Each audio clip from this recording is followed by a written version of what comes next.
नमस्कार साथियों, मैं आपका साथी अनिल गुर्जर। साथियों, आज के इस वीडियो में हम बात करेंगे एक बहुत ही महत्वपूर्ण कार्य जो कि मूल्यांकन का कार्य वर्तमान में शुरू हुआ है। साथियों, मूल्यांकन के कार्य में अलग अलग शिक्षकों की कुछ अलग अलग भूमिकाएं हैं। जैसे कुछ शिक्षक साथी हमारे हेड वैल्यूअर बने हैं, कुछ मूल्यांकन करता है, साथ ही बीआरसीसी और जो मूल्यांकन केंद्र है उसके प्रभारी, उनकी क्या क्या जिम्मेदारियां हैं। और यहाँ पर आप देख रहे हैं कि मूल्यांकन को लेकर के बहुत सारे ऑप्शंस ओपन हुए हैं, जिसमें किसको किस ऑप्शन से क्या क्या कार्य करने हैं। तो इन तमाम बातों को हम इस वीडियो के माध्यम से देखेंगे। तो साथियों, आप लोगों के लिए वीडियो बहुत महत्वपूर्ण होने वाला है। तो सबसे पहले मैं बता दूं आपको कि ये जो आईडी है वो आर एस के एमपी पोर्टल पर आपको लॉगिन करना है, जिसमें आपकी यूनिक आईडी और डेट ऑफ बर्थ आपके पासवर्ड होंगे। अब जब आपके पास ओपन हो जाए तो आपको क्या करना है कि जो 2024-25 वाला एग्ज़ाम वाला ऑप्शन है इसको हम ओपन करेंगे तो आपके पास कुछ इस प्रकार से ऑप्शन ओपन हो जाएंगे, जिसमें यहाँ पर आप देख रहे हैं answer sheet distribution, number mark list, internal mark entry by roll number, internal mark entry, internal complete mark entry. इस प्रकार से ऑप्शन ओपन हो रहे हैं। अब हम देखते हैं कि कौन सा ऑप्शन कब और किसके लिए काम करेगा। तो सबसे पहला जो ऑप्शन है वो है आंसर शीट डिस्ट्रीब्यूशन का। जब तक ये ऑप्शन काम नहीं करेगा, सारे ऑप्शन जो है आपके कोई मतलब के नहीं है, क्योंकि ये जो ऑप्शन है वो है हेड वैल्यूअर का, और हेड वैल्यूअर को इस ऑप्शन से उसके जो भी मूल्यांकन करता है उसके अंतर्गत जुड़े हुए उनको जो कॉपी डिस्ट्रीब्यूट करेंगे उसके लिए इस ऑप्शन का काम होगा। जैसे सबसे पहले हम देख लेते हैं हेड वैल्यूअर जब इस ऑप्शन का उपयोग करेंगे तो किस प्रकार से कॉपी को डिस्पेंस करेंगे, किस मूल्यांकनकर्ता को कॉपी देंगे ऑनलाइन। अब हम कर लेते हैं इसको ओपन, आंसर शीट डिस्ट्रीब्यूशन वाले ऑप्शन को। तो यहाँ पर देख पा रहे हैं कि बहुत सारे ऑप्शन ओपन हुए हैं, जिसमें क्या क्या आपको देखने को मिलेगा। सबसे पहले देखने को मिलेगा आपको सब्जेक्ट। जिस सब्जेक्ट के लिए आपको हेड वैल्यूअर बनाया गया है वो सब्जेक्ट और कक्षा यहाँ पर दिखाई देगी। दूसरे नंबर पर वो दिनांक दिखाई देगी जब इस विषय का पेपर था जिसके कि आप हेड वैल्यूअर हो। उसी के साथ में अब अगला जो ऑप्शन है वो है एग्ज़ाम सेंटर का। यहाँ पर हेड वैल्यूअर को अपने को एग्ज़ाम सेंटर देखना होगा। तो जब इसको टिक करेंगे तो जो ब्लॉक या कापियाँ जिस ब्लॉक की हैं वहाँ के सारे जो मुख्य एग्ज़ाम सेंटर हैं, मतलब कि जो वहाँ के जन शिक्षा केंद्र हैं, वो जन शिक्षा केंद्र की सूची यहाँ पर दिखाई देगी।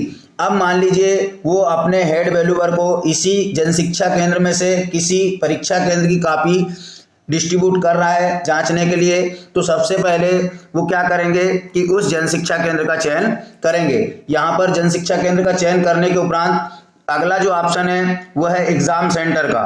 तो अब यहाँ पर जो जिस जन शिक्षा केंद्र को आपने चयन किया है उसके अंतर्गत कितने एग्ज़ाम सेंटर थे उनकी सूची यहाँ पर ओपन हो जाएगी। अब आपको देखना है कि कॉपी जो है वो किस एग्ज़ाम सेंटर की आई है। अब यहाँ पर मान लीजिए उन्होंने एग्ज़ाम सेंटर का चयन कर लिया। अब एग्ज़ाम सेंटर चयन करने के उपरांत जो है अगला नाम आता है एवेल्यूएटर नेम। अब यहाँ पर जैसे ही ओपन करेंगे तो उनके अंतर्गत उस हेड वैल्यूअर के अंतर्गत जितने भी इस विषय के मूल्यांकनकर्ता को ऐड किया गया है उन सभी की सूची यहाँ पर उन्हें दिखाई देगी। अब इस सूची में से वो जो कापियां हैं किस मूल्यांकनकर्ता को दे रहे हैं उस मूल्यांकनकर्ता के नाम पर यहाँ पर टिक करेंगे।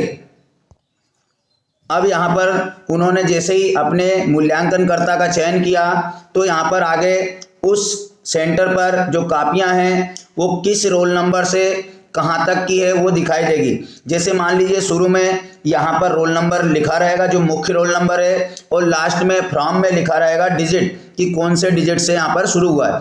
अब मान लीजिए यहाँ पर आपको दिखेगा 001, तो अगर आपको 001 से लेकर के 20 कॉपी 30 कॉपी जो भी कापियाँ उस मूल्यांकनकर्ता को डिस्ट्रीब्यूट करना है तो उसकी संख्या यहाँ पर 2 में लिखेंगे। जैसे मान लीजिए 30 कॉपी देना है तो यहाँ पर 001 से लेकर यहाँ 30 डाल देंगे। और ऐड पर क्लिक कर देंगे तो उस मूल्यांकनकर्ता को उतनी कापियां चली जाएंगी। अब यहाँ पर हम देख लेते हैं कापी डालकर। जैसे राज्य शिक्षा केंद्र में निर्देश थे कि मिनिमम 40 कापियां आपको जांचना है और मैक्सिमम 50 यानी 40 से 50 कापी के बीच में प्रतिदिन आपको जांचना है। तो आप उस हिसाब से यहाँ पर कापी डिस्ट्रीब्यूट कर सकते हैं। जैसे कि इस केंद्र पर 46 कापियाँ थी तो हम पूरी 46 कापियाँ जो है इनको अलाट कर देते हैं। तो साथियों यहाँ पर आपको सूची ओपन हो जाएगी कि आपने इस मूल्यांकनकर्ता को कहाँ से कहाँ तक की कापियाँ डिस्ट्रीब्यूट की है। अब आपको देखने को मिलेगा कि यहाँ से 001 से लेकर के या 0046 तक हमने 046 तक कापियाँ अलाट की है, 46 संख्या आती है। अगर कोई बच्चा एब्सेंट रहा होगा तो यहाँ पर कापियों की संख्या आपको कम दिखाई देगी। ऑनलाइन उपस्थिति के अनुसार उस बच्चे की संख्या स्वतः हट जाएगी। सरल क्रमांक आपको रेगुलर में दिखाई देगा, परंतु कापी संख्या अगर कम है या एब्सेंट है बच्चा तो बीच में यहाँ पर टोटल ओवरऑल कापी में संख्या आपको कम दिखाई देगी। घबराने की आवश्यकता नहीं है। आप बंडल में चेक करें, आपको कुछ रोल नंबर जो है अनुपस्थित दिखाई देंगे। अब इसके बाद क्या करना है साथियों, तो साथियों हमने वहाँ पर एक मूल्यांकनकर्ता को एक कापी का सीरियल जो है डिस्ट्रीब्यूट किया है। अब हम ओपन कर लेते हैं मूल्यांकनकर्ता की आईडी को। जैसे ही हमने मूल्यांकनकर्ता की आईडी को ओपन किया तो यहाँ पर देख रहे हैं आप 5-8 एग्जाम 2024-25 इस ऑप्शन को हम मूल्यांकनकर्ता की आईडी पर ओपन करते हैं। और हम कहाँ पर देखेंगे, जो आपको आंसर चौथा ऑप्शन दिख रहा है इंटरनल मार्क एंट्री, इस ऑप्शन को हम मूल्यांकनकर्ता की आईडी पर ओपन करेंगे। जैसे ही हम ओपन करेंगे तो आप देख पा रहे हैं यहाँ पर अलाटेड रोल नंबर और नीचे वो डेट आ रही है जिस डेट में इस विषय का पेपर था। अब हम शो पर कर लेते हैं क्लिक। जैसे ही हम शो पर क्लिक करेंगे तो संबंधित की आईडी पर एक OTP जाएगा और OTP फिल करने के बाद ऑप्शन ओपन होंगे। तो हम डाल देते हैं यहाँ पर OTP। यहाँ पर OTP फिल करके सबमिट पर क्लिक करेंगे तो जिन बच्चों का जो ऊपर सरल क्रमांक आप देख रहे हैं उनके सबकी नाम के लिस्ट और उनके सामने अंक प्रविष्टि हेतु ऑप्शन ओपन होंगे। जब पर्टिकुलर बच्चे के सामने आप टिक करेंगे तो उसके मार्क की एंट्री करने के सभी प्रश्न बार यहाँ पर ऑप्शन ओपन हो जाएंगे। साथियों बहुत सारे शिक्षक साथियों के प्रश्न थे कि जो आदर्श उत्तर मॉडल है वो कैसे प्राप्त करेंगे। तो साथियों बता दूं आपको कि प्रत्येक जिले के प्रश्न पत्र अलग अलग थे। आपके BRCC की आईडी से वो जो है डाउनलोड होंगे, ना तो हेड वैल्यूअर की आईडी पर ना ही आपकी आईडी पर वो PDF डाउनलोड होगी। तो BRCC के ऑप्शन से आईडी से PDF डाउनलोड होगी। आप मूल्यांकन के समय उनको मंगा सकते हैं। आपकी आईडी पर वो नहीं होगी और प्रत्येक जिले के अलग अलग आंसर हैं। तो साथियों आशा है जानकारी आपको समझ आई होगी। तो प्लीज़ वीडियो को लाइक करें, अपने साथी शिक्षकों तक शेयर करें और जिन शिक्षक साथियों ने अभी तक चैनल सब्सक्राइब नहीं किया है प्लीज़ चैनल सब्सक्राइब कर लीजिए। इसके बावजूद भी इसमें जैसे ही मूल्यांकनकर्ता का ऑप्शन ओपन होगा, कैसे मार्क एंट्री करना है, कब कितने मार्क देना है, कैसे सबमिट करना है, कैसे सूची देखना है, उसका भी वीडियो आपको मिल जाएगा। उसके लिए जिन शिक्षक साथियों ने अभी तक चैनल सब्सक्राइब नहीं किया है प्लीज़ चैनल सब्सक्राइब कर लीजिए। तो धन्यवाद साथियों, मिलते हैं नई जानकारी के साथ अगले वीडियो में। तब तक के लिए जय हिंद।